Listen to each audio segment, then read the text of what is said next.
ya tergantung, ada 50.000 sampai 100. Satu hari? Iya. Satu anak? Buat satu anak. Sehari dikitnya 12, banyaknya 22. Para ibu ini tidak menyangka panti asuhan yang kerap mereka kunjungi untuk diberi bantuan ternyata digerebek petugas Dinas Sosial Kota Medan, Sumatera Utara.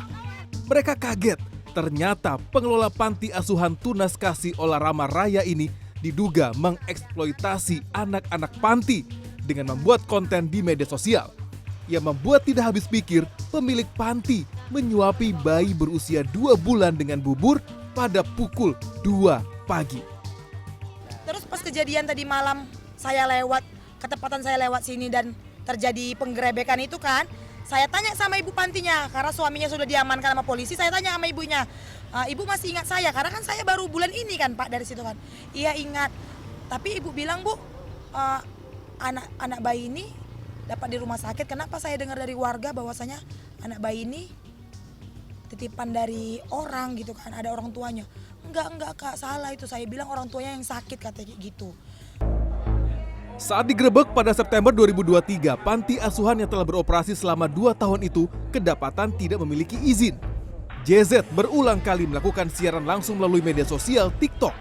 Ia memperlihatkan anak-anak pantinya dengan harapan mendapatkan hadiah atau sumbangan dari penonton. Informasi yang kita terima bahwa di Panti Tunas Kasih Olarama yang berada di Jalan Pelita itu ada kegiatan mengemis online. Ya. Setelah ditelusuri, anak-anak panti asuhan itu semuanya masih memiliki orang tua. 1 anak berasal dari Medan, 4 orang dari Kabupaten Deli Serdang, 4 dari Tapanuli Selatan, dan 2 dari Kabupaten Nia Selatan, Sumatera Utara. Sedangkan 4 orang anak berasal dari Aceh Tenggara dan 10 orang dari Riau. Salah satu orang tua anak yang tinggal di panti mengaku terpaksa menitipkan anaknya karena kesulitan ekonomi. Ia tidak mampu mencukupi kebutuhan hidup dan biaya pendidikan anaknya. Sudah jadi rahasia umum, eksploitasi anak, baik itu anak yang disewa maupun anak kandung untuk mengemis dan meminta-minta, adalah jalan pintas bagi para oknum yang ingin mendapatkan kekayaan. Membawa anak dan balita untuk mengemis dan mengamen dianggap efektif untuk memperoleh uang. Saya bertemu dengan seorang pengemis yang menyewa anak untuk diajak meminta-minta di jalanan. Saya panggil dia Emak. Atas permintaannya, identitas Emak saya rahasiakan. Saya bertemu dengan wanita parubaya ini di salah satu perempatan di sebuah kota besar di Jawa. Di sini, Emak duduk dengan sesama pengemis yang juga membawa anak-anak. Saya bertemu mereka pukul 10 malam. Saya tidak bisa mengambil gambar dengan leluasa dan stabil karena gerak-gerik saya dan tim diawasi oleh penguasa wilayah ini. Dari Emak, saya tahu bahwa praktek persewaan anak semakin marak terjadi, terutama di kota besar.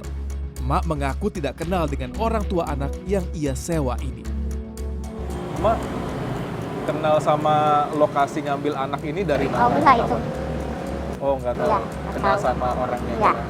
Oh nggak kenal sama orangnya. Pokoknya tahu ngambil nanti pulang bayar gitu Iya. ya. Begitu aja gitu. Nggak tahu masalah tempatnya atau kediamannya, Nggak tahu. rumahnya nggak tahu. Pokoknya janjian di sini Iya. gitu ya. Nanti dia ngambil langsung di sana. Anaknya udah dibawa langsung begitu. Ngambil dari situ, pulangnya juga dari situ di jalan. Di jalan. Ya, di jalan, jadi bukan di anaknya rumah, tuh- bukan. Jadi anaknya itu dibawa, Iya. ada 1, 2, 3 anak, ngambil aja gitu ya. Misalnya kayak gini, bawa Mak minta anak namanya si Anu misalnya. Ya, yang dibawa itu aja. Jadi nggak bawa anak semua, misalnya ada 4, tinggal pilih enggak. Mak minta anak si Anu, 1 namanya Anu. Udah. Oh, langsung dibawain, Iya. diketemuin sama emak gitu. Habis itu emak udah bawa sampai jam 11 malam Iya. nanti. Ketemu lagi nanti di tempat yang Iya. ngambil anaknya Iya. itu. Itu tiap hari begitu. Iya. Emak biasa menyewa anak berusia 4-5 tahun. Ia akan mengajak anak tersebut berkeliling tak kurang dari 12 jam sehari. Emak memilih anak seusia ini dengan alasan sudah mengerti perintah dan kadang bisa membantunya mengemis. Mak kalau boleh tahu, kalau lagi tugas begini, itu dari jam berapa sampai jam berapa, Mak? Dari jam 10 pagi, kadang dari jam 11 pagi, pulang jam 11 malam. Jam 11 malam. Iya, Tiap hari. tiap hari. nggak sakit badan gitu Mak? Ya masalah sakit sih sakit, cuman kalau butuh ya apa lagi. Nah, Mak kan kalau ini ya tugas ya saya bilang ya, kalau ngemis gitu, itu atau ngamen juga? Ngamen sih enggak, Mak. Ngemis Ngemis aja. aja. Itu kan sama anak kecil. Iya, Umur berapa biasanya kalau itu? umurnya umur 5 tahun, Mak ngambil paling kecil 4 tahun. Paling kecil 4 tahun. Kenapa Mak milih yang 4 tahun 5 tahun? Soalnya kalau pilih yang bayi Mak gak kuat gendong, jalan kaki juga gak kuat. Sakit lutut? Iya, Tapi kalau teman-teman yang lain banyak yang milih bayi gitu. banyak. Paling temen Mak ada 3 orang. Milihnya bayi doang. Iya. Bersama anak yang disewanya, emak selalu mengemis berkeliling di jalan protokol yang ramai, juga di kampung-kampung. Ia tak pernah meninggalkan anak yang ia sewa mengemis sendirian di jalan. Meski anak sewaan, emak mengaku khawatir membiarkannya mengemis sendiri. Awal-awal Mak mulai ajak ngemis kan nggak tahu mau ngapain gitu kan. Ngajarin awalnya gimana Mak? Mereka akhirnya bisa misalnya nuntun emak gitu atau minta-minta. Jarang kalau masalah mintanya kadang di teng-teng dibawa ke toko sama emak, nggak disuruh sendiri emak. Jadi di teng-teng tuntun dibawa sama emaknya, nggak sendiri kayak yang lain kan.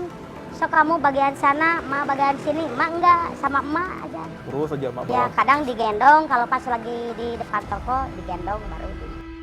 Penghasilan emak dari mengemis dengan anak-anak ini tergolong cukup besar. Dalam sehari, ia bisa mengumpulkan rata-rata Rp200.000. Uang ini ia bagi untuk dirinya, anak sewaan, dan makelar anak sewaan. Kalau misalnya nih emak sehari rata-rata dapatnya 200.000 gitu ya. Berarti buat anaknya berapa? Ya kasih 100 aja mama rata. Rata. Jadi mama nggak kayak orang lain misalnya dapat 200, dia yang 50, emak 150 nggak, mama rata aja 100. Iya, iya, iya. Kalau kayak yang ngasih misalnya yang ngasih makanan kayak kue, ada yang ngasih beras misalnya, ya dibagi rata sama orang tuanya. Jadi mak nggak bisa kalau misalnya anak capek, mak enak atau makanan dibagi dia sedikit, mak banyak nggak bisa. Nggak bisa. Masalah uang juga rata. Tapi kalau yang kayak nyuruh anak yang ngemis sendiri dianya santai mah juga banyak ya? Iya banyak. Kalau kebanyakan itu yang ngemis anak-anak itu daerah Pasir Koja kalau nggak salah. Dari emak, saya mencari tahu tentang bisnis sewa menyewa anak ini. Saya pun bertemu dengan seorang ibu muda yang mengaku sudah menjalankan usaha menyewakan anak untuk menjadi pengemis atau pengamen selama lebih dari 6 tahun. Ia ingin disebut sebagai makelar. Saya panggil makelar anak sewaan ini Mbak Mela. Teh Mela udah berapa lama gitu loh jadi makelar anak ini? Kurang lebih 6 tahun. 6 tahun? Iya. Awal mula akhirnya kepikiran untuk jadi makelar anak ini apa? Saya awal mulanya nggak kepikiran ya. Terjadi gitu aja. Karena kan emang nggak ada basic buat pengen jadi nyewain anak. Saya itu kan masuk ke lingkungan yang notabene suami lah. Emang ya suka menyediakan pelayanan sewa-sewa anak kayak gitu. Jadi saya pun ikut. Jadi awalnya suami dulu yang terjun di situ, habis itu Teh Mela ikutan gitu ya. Oke. Kalau dari awalnya dulu gitu ya, itu orang datang nyari buat menyewakan anaknya atau Teh Mela sendiri yang itu? Enggak, kebanyakan sih dari orang itu datang sendiri. Datang sendiri? Ya, karena kan emang udah pada mungkin tahu ya tempat buat nitipin anak sekaligus untuk menyewa-nyewakan. Karena kan ada keuntungannya juga berarti ya. Dalam sehari paling sedikit ada 12 anak yang diantar ke rumah Mela setiap pagi. Anak-anak ini diantar orang tua mereka untuk disewakan sebagai pengemis. Ongkos sewa setiap anak antara Rp50.000 sampai Rp100.000 per hari. Dapat berapa sebenarnya kalau jadi makelar anak ini? Satu anak sehari? Satu anak ya tergantung, ada 50.000 sampai 100. Satu hari? Iya. Satu anak? Buat satu anak. Dalam sehari? Ada berapa orang tua yang nitipin anaknya untuk sewa ini? Tergantung sih, kalau dalam seminggu kadang-kadang kan suka dijemput ya, bawa pulang sama orang tuanya, kayak dijemput pulang gitu. Kayak seumpamanya kita kerja seminggu, udah seminggu full baru dijemput dulu, suruh pulang dulu, istirahat dulu lah kayaknya gitu kan. Tergantung dari sehari, dikitnya 12, banyaknya 22. 22 anak sehari? Ya. Tadi kan dibilang ada orang tua nitipin anaknya seminggu sama Mbak gitu ya. Berarti anaknya Mbak yang jaga terus, kasih makan semua? Iya, kasih makan. Jadi dari hasil pendapatannya kan bagi hasil. Mela mengaku anak-anak yang ia sewakan berasal dari keluarga berantakan atau anak yang lahir di luar nikah. Nggak kasihan lihat anak bocil-bocil, bocah-bocah gitu di jalanan gitu? Kalau ngelihat mereka kan, kita kan nggak kenal banget sama orang ini ya gitu. Kalau ngelihat datang udah kurus badannya atau sudah hitam gitu, ada ngerasa kayak kasihan nggak sih atau biasa aja? Karena emang udah kerjaannya itu ya. Udah biasa. Kalau orang-orang yang belum biasa mungkin kasihan. Udah biasa, udah terbiasa. Kalau dari orang tuanya sendiri gitu ya, Mbak Mela kenal dekat dengan si orang tua yang nitipin anak ini, atau dari tetangga atau dari teman juga ada, atau orang mana sebenarnya nitipin ini? Enggak begitu kenal dekat. Dulu kan emang orang tuanya kayak suka main-main di daerah sini kayak gitu kan, buat kayak ngepang-ngepang gitu. Rata-rata kebanyakan kayak gitu. Kayak anak di luar nikah atau tidak diinginkan. Kebanyakannya kan dia juga mau ngurus anak gimana, orang masih pengen main sini gitu kan. Jadi sama dia disewain. Nah gitu. Iya. Jadi gimana ya, kayak biar bebas aja gitu. Orang tuanya ya, dia bisa ngapa-ngapain, bisa cari duit sendiri gitu ya. Mela mengaku hanya menerima uang sewa anak. Berapa besar yang diterima sang anak dari pengemis yang menyewanya, ia tak ambil pusing. Mela mengaku pernah melihat seorang anak membawa uang ratusan ribu rupiah. Sekarang potong dari dia kan kasihan. Kasihan juga ya. Kalau misalnya dia dalam sehari, kalau Mbak Mela ngelihat anak kecil ini bawa duit berapa sebenarnya dikasih sama pengemis-pengemis ini? Tergantung sih, paling kecil kalau lagi setia 65, 70. Tapi kalau rame kayak kemarin bulan puasa itu kan, dia kan ditanya dapat berapa, 800, dibaginya kayak si penyewa itu 500 ke 300. Tapi anak kecil mereka udah tahu duit semua ya? Udah Ngerti duit? Udah bisa ngitung duit? Udah. Tapi enggak semua anak kecil sih, paling yang 2 tahun itu mah kan, kalau seumuran 2 tahun, 3 tahun, 4 tahun kan dia nggak tahu ya. Jadi saya dikasihnya gitu.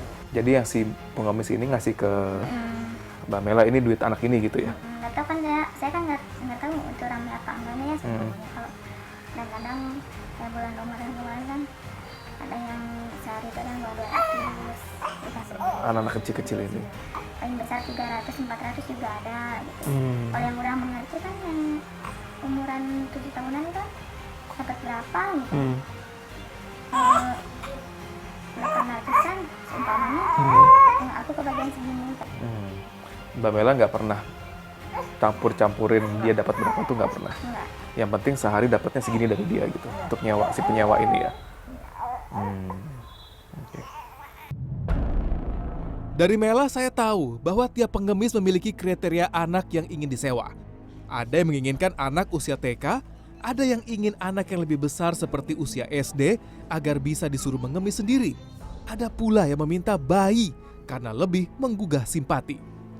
Terkadang ia kehabisan stok anak sesuai permintaan pengemis-pengemis ini. Kalau sudah begini, anaknya sendirilah yang ia sewakan. Mela memiliki 3 anak kandung yang usianya berdekatan. Punya anak berapa sebenarnya? Kalau untuk anak kandung? Anak kandung? 3. Punya 3 anak kandung. Saat ini sekarang yang dirawat sama Mbak Mela gitu ya, yang ditinggalin sama orang tuanya ada berapa? Buat saat ini hari tadi aja gitu, terhitung hari tadi 13. Ada 13 orang. Kalau 3 orang anaknya Mbak Mela ini pernah disewain juga nggak? Kalau kebetulan emang nggak ada anak, ada yang mau gitu ya, Oh, yang mau nggak mau sih. berarti anak kandung juga bisa disewain? Iya, tapi nggak jadi acuan tiap hari nggak. Nggak tiap hari, tapi kalau ada orang mau, Iya, bisa disewain juga. Berapa biaya sewanya kayak gitu? kalau buat anak saya lebih up Aha, berapa? kan 150. 150.000 sehari untuk sewanya. Kalau yang biasa-biasa aja anak titipan itu Ini 100. 100.000 sehari. Ada yang 75. Ada yang 75 juga. Biasanya nentuin dia 75, dia 100 atau dia di atas 100 itu apa? Dari jamnya. Paling katanya nggak sampai malam, paling pulang jam 3 kayak gitu. Oh, sore. Oh, itu lebih rendah berarti harganya. Biasanya yang dicari tuh umur-umur berapa yang banyak diminta? Kebanyakan umur 2 tahun. 2 tahun sampai 4. 2 sampai 4 tahun. Karena kan mungkin orang lebih lihatnya lebih kasihan ya sama anak yang seumur gitu. Lebih iba gitu. Uang yang didapat dari penyewaan anak boleh jadi menggiurkan. Inilah yang membuat eksploitasi anak menjadi pengemis sulit dihentikan. Kasus panti asuhan di Medan dan fenomena penyewaan anak menunjukkan nasib banyak anak di negeri ini amat suram. Berikutnya, di Ruli Files, saya akan menceritakan bagaimana nasib tragis seorang gadis muda yang sudah disewakan orang tuanya sejak balita. Di usianya yang belum genap 17 tahun, ia sudah memiliki 4 orang anak di jalanan.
Mila, begitu saya menyebutnya, adalah seorang pengamen di wilayah Jawa Barat.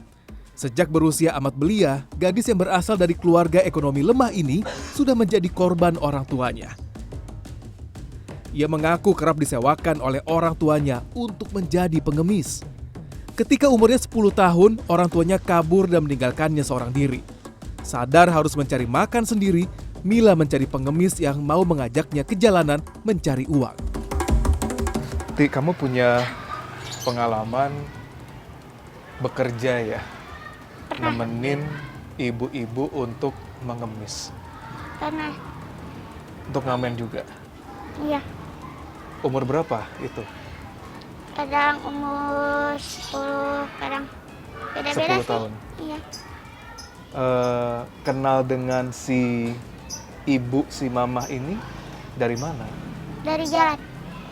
Di jalanan. Iya. Kamu yang datang buat nemenin dia atau kamu memang ikut saya aja gitu buat nemenin ngemis gitu? Saya yang nyamperin. Kamu nyamperin dia. Ngomong apa waktu itu umur 10 tahun? Soalnya saya umur 10 tahun, lagi nyari mama saya. Mama kemana? Mama pergi bawa tas sama bapak saya. Kamu ditinggal sendiri. Sekiranya kamu ketemu sama si mama-mamahan ini, kamu diajak buat ngemis bareng. Itu kayak gimana ngemisnya? Enggak, soalnya sih mama saya kan pura-pura buta, pakai tongkat. Mama-mamahan kamu ini pura-pura buta. Iya, saya Ngemisnya. nuntunnya di depan. Oh, kamu nuntun di depan. Padahal nggak buta kan, pura-pura Nggak. aja. Udah butaan aja. Berarti kamu nemenin si pengemis mamah-mamahan ini buat jadi pengemis juga nuntun si ibu ini gitu ya. Berapa lama kamu kayak gitu? Udah lama sih. Berapa tahun kira-kira? Ada 5 tahun. 5 tahun? Hmm, Nemenin ngemis terus? iya.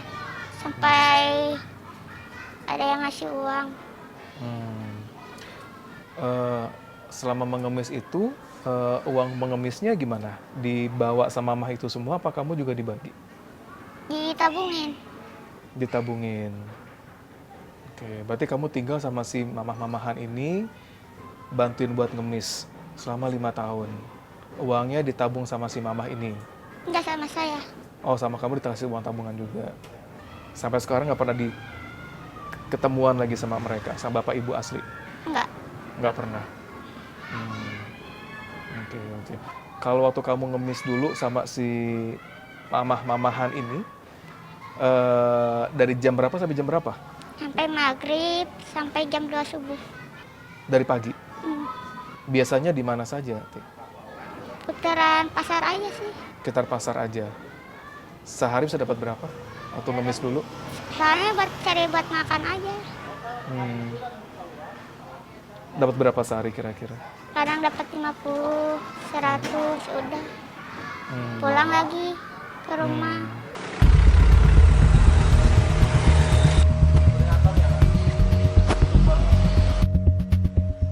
Mengamen dan mengemis bagi sebagian orang adalah mata pencarian. Mereka bahkan rela mengorbankan masa kecil anak dan cucu mereka demi mencari cuan di jalanan. Ngamen, dapat mobil, dapat rumah, dapat motor. Motor 4 biji, rumah 1, mobil 1, hasil ngamen. Januari 2022, petugas Satpol PP Kabupaten Kota Waringin Timur, Kalimantan Tengah membongkar jaringan satu keluarga pengemis yang memiliki mobil dan beberapa motor. Terbongkarnya jaringan pengemis keluarga ini bermula dari razia pengemis anak di lampu merah di wilayah tersebut. Saat mengantarkan 5 pengemis anak ke rumahnya, si pemilik rumah mengakui bahwa mobil, motor, dan harta benda lain yang dimilikinya beroleh dari hasil meminta-minta di jalan. Si empunya rumah juga mengaku bahwa dirinya selama ini memperkerjakan 12 orang anaknya untuk menjadi pengemis dan pengamen. Dari setiap anak, orang tua pengemis tersebut mengaku mendapatkan setoran paling sedikit Rp200.000 per hari. Bisa Anda hitung sendiri berapa penghasilannya per bulan. Atau dia menurunkan anaknya lebih dari itu, kita kan nggak tahu kemana, karena kita cuma nangkap tuh di satu titik aja itu.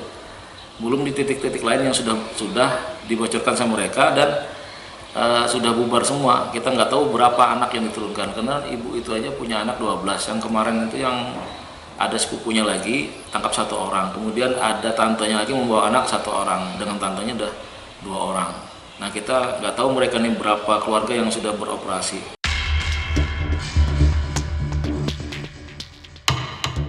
Kasus lain terjadi di Palembang, Sumatera Selatan. April 2021, seorang wanita tertangkap kamera menganiaya cucunya sendiri di pinggir jalan. Nenek yang diketahui bernama Suryani itu menganiaya cucunya karena alasan yang cukup sepele. Di Polrestabes Palembang, wanita berusia 46 tahun itu mengatakan korban tidak membawa uang hasil mengemis dengan jumlah yang diinginkannya. Suryani mempekerjakan cucu yang diasuhnya sejak kecil itu sebagai pengemis selama 2 tahun terakhir. Ia mewajibkan sang cucu menyetorkan uang Rp40.000 setiap hari. Jika korban tidak menyerahkan uang sesuai kehendaknya, Suryani memukulinya. Suryani pun diancam hukuman penjara 10 tahun, sementara cucunya diasuh di Panti Asuhan Marfuah, Palembang. Penganiayaan terhadap anak dan juga pelaku KDRT. Ini termasuk dalam dugaan eksploitasi anak. Iya. Pelaku eksploitasi anak tidak hanya orang asing, tetapi juga keluarga mereka sendiri. Tahap perkembangan manusia itu kan ada fase-fasenya. 0 sampai 7 tahun itu tahap paling awal, kemudian 7 sampai 14, 14 sampai 21 dan seterusnya. Apa yang terjadi di satu tahap perkembangan ini akan mempengaruhi tahap perkembangan berikutnya. Jadi kalau 0 sampai 7 dia diasuh dengan kekerasan, dengan pengabaian, itu akan mempengaruhi tahap 7 sampai 14. 7 sampai 14 dia dipukul, dibentak, tidak diperhatikan, dibully, itu mempengaruhi perilakunya 14 sampai 21 tahun. Seperti itu. Lingkarannya, siklusnya. Demi uang cepat mereka tega. Padahal eksploitasi anak terutama untuk ekonomi sudah ada payung hukumnya. Pasal 76I Undang-Undang 35 2014 mengatur sanksi siapapun yang mengeksploitasi anak secara ekonomi dan atau seksual dipidana paling lama 10 tahun atau denda paling banyak 200 juta rupiah.